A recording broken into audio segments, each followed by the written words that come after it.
Salve galera, tranquilo? Na Virgínia, o clube de astronomia do ensino médio se reúne à noite para observar as estrelas com um telescópio.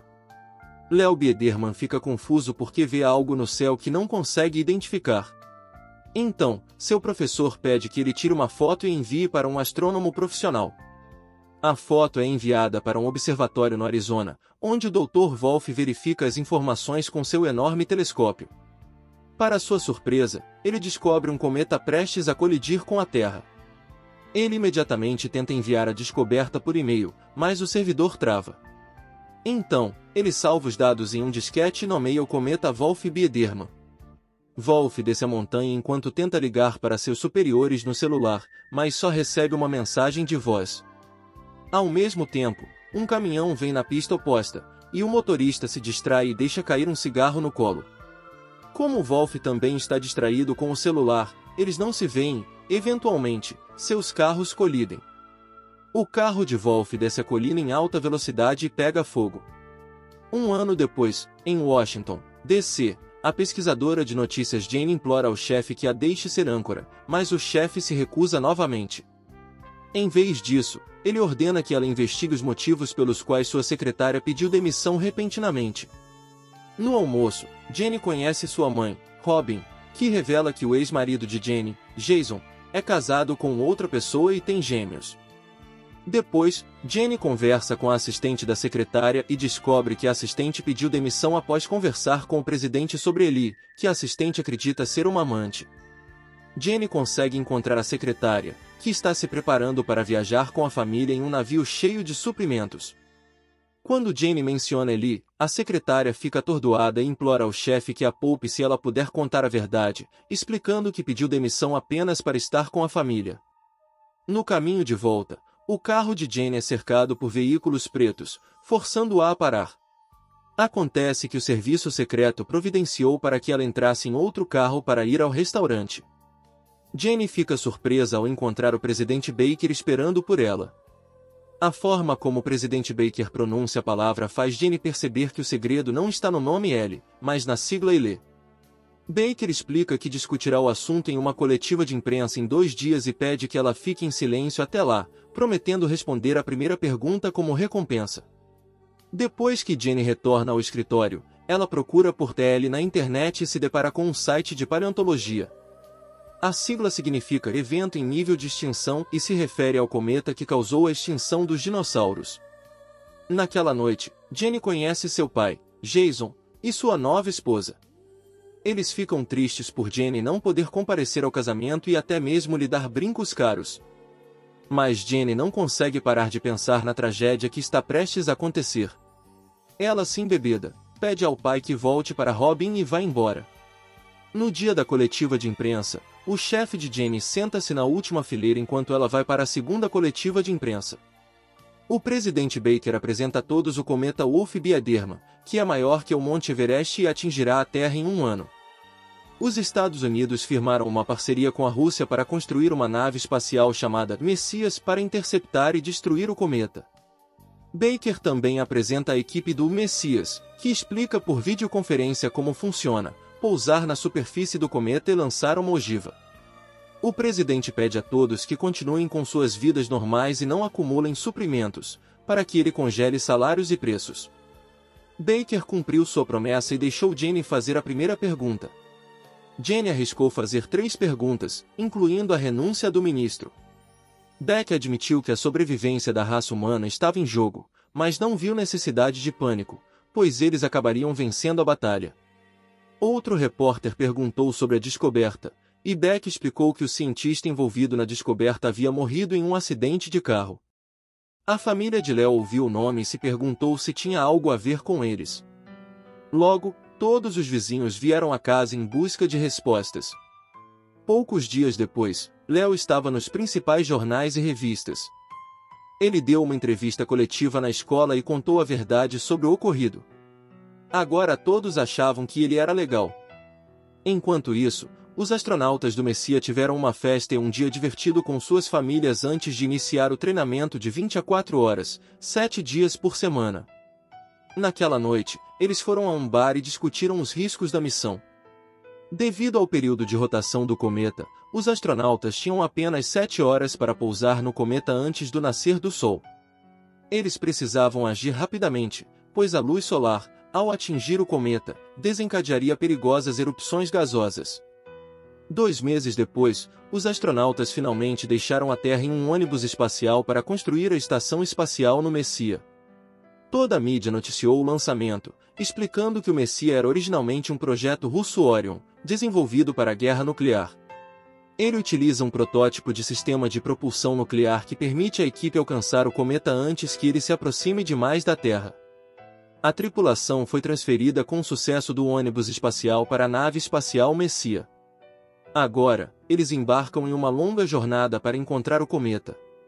5 meses depois, jornalistas do mundo todo se preparam para cobrir o pouso do Messias, e Jane se surpreende ao descobrir que finalmente se tornou a âncora da reportagem, já que é a denunciante. Ao mesmo tempo, a equipe finalmente avista o cometa e fica chocada com seu enorme tamanho. Eles começam a preparar as ogivas, movendo-as cuidadosamente em um ambiente de gravidade zero. Na Terra, Jane explica ao público que o Messias terá que voar através da cauda do cometa, rochas, areia e gelo. Logo, o Messias começa a passar pela cauda do cometa, e os pilotos fazem o possível para evitar todos os perigos possíveis. No entanto, havia tantas rochas enormes que a nave espacial ainda foi atingida várias vezes. Felizmente, os danos foram mínimos e a Messier pousou em segurança no cometa, faltando 6 horas e 18 minutos para o fim da missão, antes do amanhecer. Os astronautas decolaram com uma máquina especial, que imediatamente começou a perfurar. Nas primeiras horas, tudo correu bem, mas, eventualmente, a broca estava perfeita. O buraco que haviam perfurado até então não era profundo o suficiente para a ogiva causar danos reais, então alguém precisou descer e soltar a broca para completar a missão. Com apenas 20 minutos restantes, os pilotos da nave espacial perceberam que a equipe estava demorando muito e não havia tempo para retornar. Eles decidiram voar mais perto para resgatar os talosianos, mesmo que isso significasse que eles poderiam não ter combustível suficiente para retornar à Terra. O comandante Monash mergulhou no buraco e descobriu que a entrada levava a uma caverna. Isso fez com que a broca ficasse presa na lateral do buraco. Depois de alguns puxões e até pulos, Monash finalmente conseguiu se soltar e começou a subir em alta velocidade. Os pilotos seguiram a nave espacial até a chegada, mas tiveram que interromper o voo para economizar combustível, então pousaram não muito atrás da equipe. Infelizmente, o tempo se esgota e o Sol aparece. A luz gradualmente atinge o cometa. Os astronautas cobrem suas máscaras com protetor solar. Monash é jogado para fora do buraco por uma nuvem de gás antes de terminar de subir. Seu rosto está queimado por não ter tido tempo de cobrir a máscara. A equipe consegue se agarrar à corda de segurança do cometa, puxá-lo de volta e começa a correr em direção à nave. O gás continua a explodir do solo acima deles, atingindo o médico, que é lançado ao espaço. O restante da equipe chega ao Messier a tempo e a nave decola antes que a temperatura suba ainda mais. Alguns astronautas querem resgatar o médico, mas não há combustível nem tempo. O rosto de Monash está em péssimo estado e ele não consegue ver nada. Agora, o Capitão Senna assume o comando. A Terra recebe uma atualização da missão. A equipe planta a ogiva, mas perde um astronauta no processo. Jane lê algumas palavras em memória do médico. Quando o Messias atinge uma distância segura, os astronautas detonam a ogiva. A onda de choque da explosão atingiu a nave espacial, sacudindo tudo e interrompendo as comunicações com a Terra. Os astronautas agiram rapidamente para minimizar os danos e conter o fogo antes que ele começasse, ajudando a nave a se estabilizar rapidamente. Eles discutiram medidas de resposta imediata e, considerando os danos, concordaram em retornar para casa. Momentos depois, o presidente Baker recebeu uma má notícia que precisava anunciar à nação com o máximo de cuidado possível. Acontece que a explosão da ogiva apenas dividiu o cometa em 2 metades, cada uma delas grande o suficiente para causar danos catastróficos à Terra. Ambas as metades estavam voando em direção à Terra, e a NASA havia perdido contato com o Messias, então eles não sabiam se os astronautas ainda estavam vivos. Baker anunciou que o governo havia escavado cavernas nos penhascos do Missouri para usar como abrigos, que poderiam acomodar 1 milhão de pessoas e conter plantas e animais suficientes para repovoar a espaçonave após o desastre. 200.000 pessoas foram selecionadas, incluindo líderes médicos, cientistas, engenheiros, professores, soldados e artistas. As 800.000 pessoas restantes serão selecionadas em uma loteria nacional dentro de um mês. Detalhes do processo de loteria foram enviados a Jenny, que compartilhou essas informações no programa. O sorteio ocorrerá em agosto e os vencedores serão escolhidos com base em seus números de previdência social. No entanto, pessoas com mais de 50 anos não são elegíveis, a menos que sejam cientistas selecionados para participar dos esforços de reconstrução. Logo, a família de Léo recebe uma ligação informando que se juntou ao grupo e foi pré-selecionada. Faltando apenas 4 semanas para o desastre, Jenny visita Robin, que não participará do sorteio. Jenny admite que não acha justo ter sido pré-selecionada só por ser jornalista. Enquanto isso, Léo pede Sarah em casamento para que ela possa legalmente se tornar parte de sua família. O que está acontecendo? Ocupado preparando o abrigo. A situação em outras partes do mundo também não parece boa.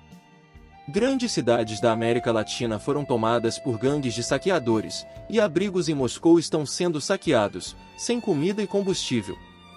2 semanas antes do impacto, Tanner faz alguns cálculos antes de verificar Monash. Seu rosto não está mais com bolhas, mas seus olhos ainda doem. A única coisa que ele consegue ver é um brilho ocasional de luz. Tanner decide ler um livro para se manter entretido. Durante a evacuação, a Guarda Nacional permitiu que Léo levasse sua família e Sarah com ele, mas não Sarah, apesar do pedido de Léo. Sarah não estava disposta a abandonar seus entes queridos e preferiu ficar e assistir ao ônibus levar Léo embora. Jenny descobre que Robin abriu a porta sozinha. Depois de recuperar os pertences da mãe no necrotério, ela se senta na chuva e lamenta. Jason vem buscá-la e revela que sua esposa o abandonou e se escondeu com a família. Jenny diz que se sente órfã e parte sozinha em um táxi.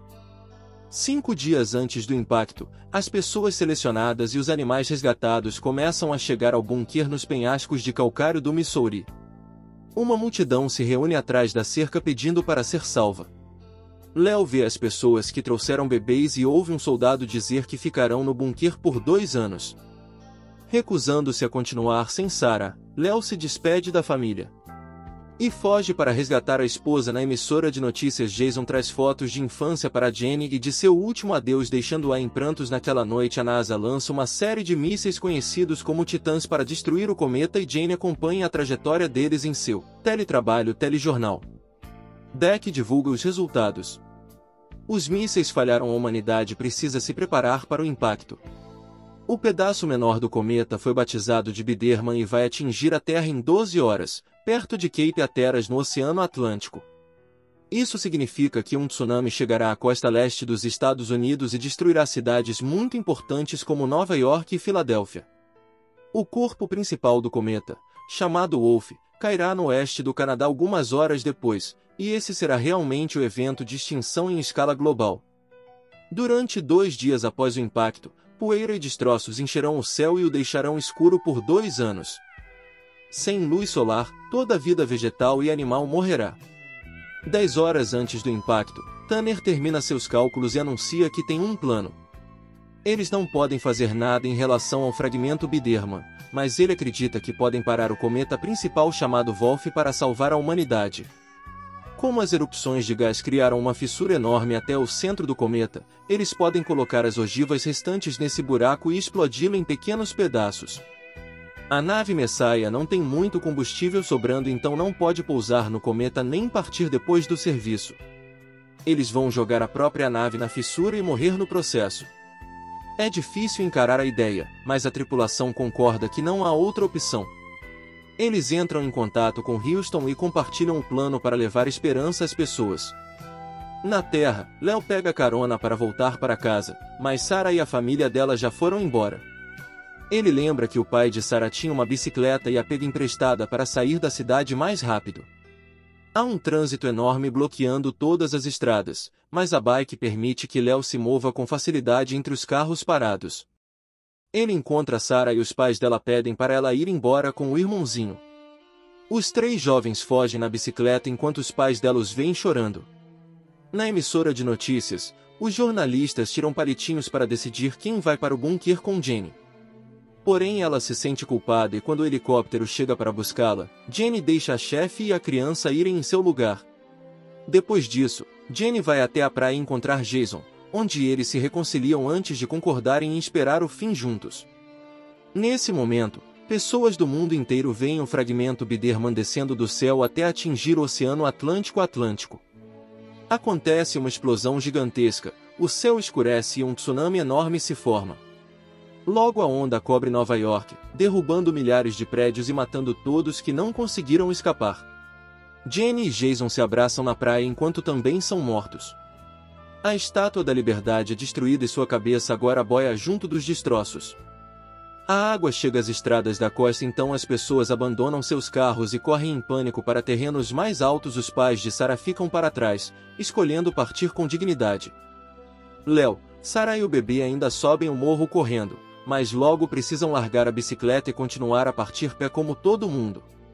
2 minutos antes do segundo impacto, a NASA coloca a tripulação da Messi em contato com suas famílias para a última despedida. Infelizmente a esposa de Monash está presa no trânsito e não chega a tempo. Os 2 filhos de Tanner estão servindo na marinha e não puderam ser encontrados.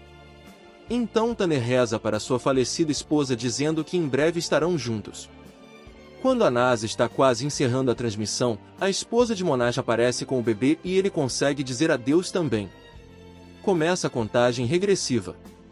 A equipe troca suas últimas palavras enquanto a Messia entra na órbita do cometa e passa pela fissura no momento certo.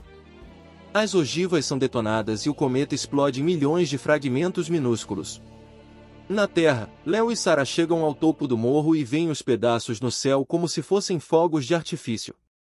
Alguns dias depois, quando as águas do Atlântico finalmente baixam, Beck faz um discurso reconhecendo todas as vidas perdidas em cada continente e pedindo que as pessoas se lembrem dessas perdas ao reconstruir o futuro. Terminando assim, Deep Impact, filme de ficção científica e mistério de 1998. E eu espero você no próximo vídeo.